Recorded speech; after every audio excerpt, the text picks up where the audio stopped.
दोस्तों राधे राधे, जय हिंद। जैसा कि हम कमांडो सीरीज का अपना 8वां प्रैक्टिस सेट लाए हैं 11/1/2023 का थर्ड शिफ्ट का क्वेश्चन है। आज का पहला क्वेश्चन, डैश एनपीएस एक स्वैच्छिक परिभाषा योगदान सेवानिवृत्ति बचत योजना है। ग्राहकों को सुव्यवस्थित बचत में से अपने भविष्य के बारे में इष्टतम निर्णय लेने में सक्षम बनाती है। राष्ट्रीय परमिट प्रणाली, राष्ट्रीय पेंशन प्रणाली, राष्ट्रीय भुगतान योजना, राष्ट्रीय भुगतानकर्ता प्रणाली। इसका राइट आंसर हो जाएगा राष्ट्रीय पेंशन प्रणाली। राष्ट्रीय पेंशन प्रणाली एनपीएस ये नागरिक तथा गैर नागरिक दोनों को मिलता है। चाहे नागरिक हो चाहे गैर नागरिक हो, एनपीएस का लाभ दोनों को मिलता है। अगला क्वेश्चन, गोफ नृत्य किस राज्य की प्रसिद्ध लोक नृत्य है? उत्तर प्रदेश, गोवा, बिहार, उड़ीसा। इसका राइट आंसर गोवा हो जाएगा। निम्नलिखित में से क्या राष्ट्रपति पद की उम्मीदवारी के लिए आवश्यक योग्यता नहीं है? लोकसभा के सदस्य के रूप में चुनाव के लिए योग्य, 35 वर्ष की न्यूनतम आयु, भारत का नागरिक हो, उच्च शिक्षा। तो ये योग्यता नहीं है। भारत का लोकसभा के निर्वाचन के लिए योग्यता रखता हो, 35 वर्ष की आयु पूरी कर चुका हो, भारत का नागरिक हो, ये सब राष्ट्रपति की योग्यता। राष्ट्रपति की योग्यता आर्टिकल 58 में है। आर्टिकल 52 में भारत का एक राष्ट्रपति होगा। आर्टिकल 53 में कार्यपालिका शक्ति राष्ट्रपति में निहित होगी। आर्टिकल 60 में है राष्ट्रपति का शपथ, और आर्टिकल 61 में है राष्ट्रपति का महाभियोग। आर्टिकल 61 में है राष्ट्रपति का महाभियोग, और आर्टिकल 123 में है राष्ट्रपति। आर्टिकल 123 में क्या है, आप इसको कमेंट बॉक्स में जवाब दीजिएगा। भारत में 10 की जनगणना कराने की जिम्मेदारी किस मंत्रालय की होती है? गृह मंत्रालय, वित्त मंत्रालय, कॉर्पोरेट मंत्रालय, सांख्यिकी मंत्रालय। तो इसका राइट आंसर हो जाएगा गृह मंत्रालय। इसका राइट आंसर गृह मंत्रालय होगा। भारत में सबसे प्रथम बार जनगणना मेयो के काल में 1872 में हुआ था, मेयो के काल में। और 10 की जनगणना सर्वप्रथम किसके काल में हुआ था? रिपन के काल में, 1881 में। 1881 पहली समकालीन 10 की जनगणना 17 फरवरी 1881 में हुई थी रिपन के तहत। और स्वतंत्र भारत की पहली जनगणना 1951 में हुई थी।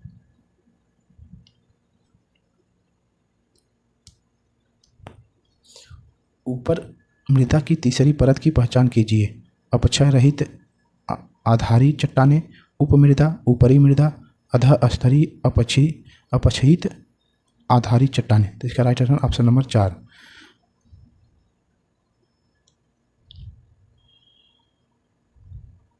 हेमिस पर्व मुख्य रूप से डैश में मनाया जाता है? पांडुचेरी, लक्षद्वीप, लद्दाख, चंडीगढ़। तो इसका राइट आंसर हेमिस पर्व लद्दाख में मनाया जाता है। हेमिस पर्व गुरु पदम संभव की जयंती के अवसर पर मनाया जाता है। हेमिस पर्व गुरु पदम संभव की जयंती पर मनाया जाता है। 1971 में भारत पाक युद्ध के समय कौन सी पंचवर्षीय योजना चल रही थी? 8वीं, चौथी, दूसरी, 6वीं। तो इसका राइट आंसर हो जाएगा चौथी पंचवर्षीय योजना। चौथी पंचवर्षीय योजना 1969 से 74 तक चल रही थी, चौथी पंचवर्षीय योजना। और भारत पाक युद्ध 1971 में हुआ था। भारत पाकिस्तान का युद्ध 1971 में बांग्लादेश को आज़ाद कराने के लिए हुआ था। इसी के बाद 1974 में परमाणु परीक्षण हम लोग परमाणु परीक्षण किए थे पोखरण में, जिसका नाम था स्माइलिंग बुद्धा। उसका नाम था स्माइलिंग बुद्धा। और चौथी पंचवर्षीय योजना का मॉडल था गाडगिल फार्मूले पे आधारित था। अगला क्वेश्चन, भारत में हरित क्रांति का पहला चरण डैश के दशक के मध्य चला था? 1940 से 1950, 1970 से 1980, 1960 से 1970, 1950 से 1960। इसका राइट आंसर हो जाएगा 1960 से 70 के बीच प्रथम हरित क्रांति का पहला चरण चला था। अगला क्वेश्चन, हरित क्रांति के जनक कौन है? M S Swaminathan. हरित क्रांति के जनक एम एस स्वामीनाथन है। एशियाई खेल में वर्ष 2018 का आयोजन निम्नलिखित में किस देश में कराई गई थी? Indonesia, Singapore, Thailand, Maldives. तो इसका राइट आंसर इंडोनेशिया में हो। 2022 का चीन में हुआ था। 2022 का चीन में आयोजित हुआ था। अपर्णा सतीशन को किस नृत्य शैली में उत्कृष्ट प्रदर्शन के लिए प्रतिष्ठित भारत शास्त्रीय नृत्य प्रवीण राष्ट्रीय पुरस्कार से सम्मानित किया गया था? कथकली, भरतनाट्यम, लावड़ी, कुचिपुड़ी। तो इसका राइट आंसर हो जाएगा कुचिपुड़ी।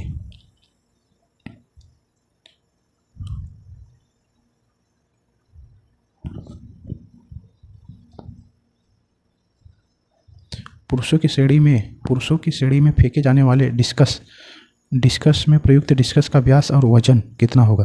वजन 3 किग्रा, व्यास 24 सेंटीमीटर। वजन 2 किग्रा, व्यास 23 सेंटीमीटर। वजन 2 किग्रा, व्यास 22 सेंटीमीटर।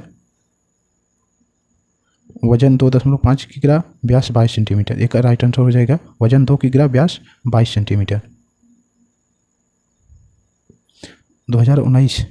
2019 में भारत डैश मिलियन टन इस्पात का विनिर्माण कर संसार में कच्चा इस्पात उत्पादन दूसरे स्थान पे था। तो इसका राइट आंसर पहला 71, दूसरा 234, तीसरा 198, चौथा 111। तो 111 मिलियन टन इस्पात उत्पादन कर विनिर्माण करके भारत इस्पात उत्पादन में दूसरे स्थान पे था। निम्नलिखित में से कौन सा तत्व की परमाणु संख्या 33 है? आर्सेनिक, बेलेरियम, नियान, आयोडीन। तो इसका राइट आंसर हो जाएगा आर्सेनिक की 33 है। और बेलेरियम की कितना है? 56 और आयोडीन का 53 और नियान का 10। डैश के पास भारत में बैंक नोट जारी करने का एकमात्र अधिकार है? भारतीय स्टेट बैंक, प्रतिभूति बैंक, विश्व बैंक, भारतीय रिजर्व बैंक। इसका राइट आंसर भारतीय रिजर्व बैंक। भारतीय रिजर्व बैंक की राष्ट्रीयकरण कब हुआ था? 1935 में। 1 अप्रैल 1935 में इसका राष्ट्रीयकरण हुआ था। 1 मई 2022 नीति आयोग के नए उपाध्यक्ष के रूप में पदभार किसने संभाला? गीता गोपीनाथन, डॉक्टर हिरेश जोशी, रंगन गोगोई, सुमन बेरी। इसका राइट आंसर सुमन बेरी। नीति आयोग के उपाध्यक्ष कौन है? सुमन बेरी हैं। इसके अध्यक्ष कौन होते हैं? प्रधानमंत्री होते हैं। नीति आयोग के अध्यक्ष प्रधानमंत्री होते हैं। नीति आयोग योजना आयोग को कब स्थापित किया था? नीति आयोग 1 जनवरी 2015 को 1 जनवरी 2015 को नीति आयोग ने योजना आयोग को प्रतिस्थापित किया था। नीति आयोग के प्रथम अध्यक्ष कौन है? नरेंद्र मोदी, क्योंकि इन्हीं के कार्यकाल में प्रधानमंत्री थे तभी।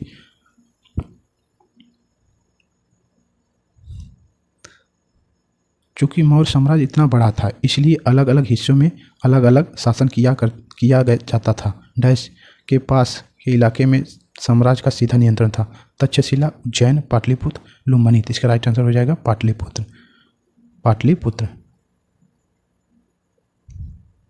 खलीफा की तत्कालीन शक्तियों की रक्षा के लिए डैश में बम्बई में एक खिलाफत समिति का गठन किया गया था?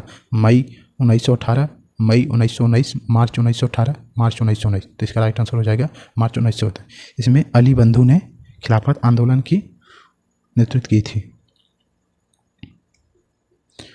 कोशिका का आकार निम्नलिखित में से कौन सा युग्म सही है? लाल रक्त कोशिकाएं गोलाकार हो, पेशी कोशिकाएं तुर्की रूपी।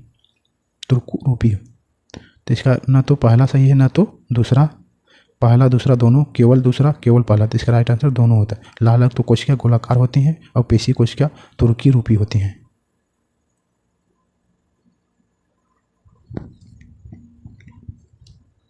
निम्नलिखित में से कौन सा मूल कर्तव्य भारतीय संविधान में 42वें संविधान संशोधन द्वारा नहीं जोड़ा गया था?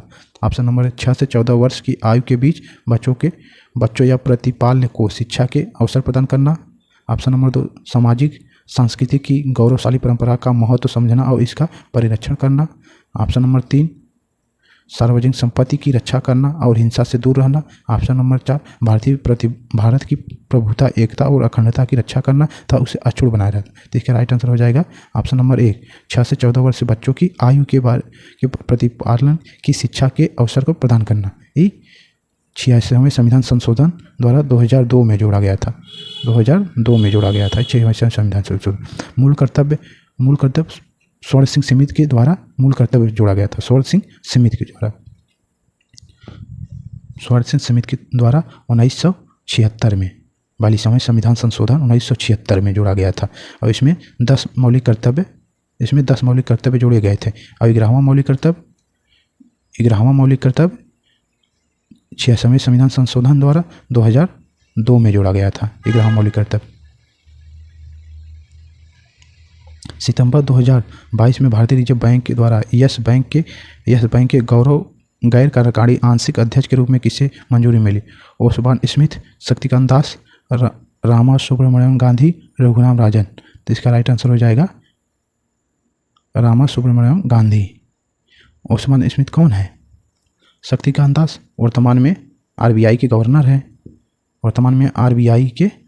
हैं। भारतीय रिजर्व बैंक के गवर्नर हैं।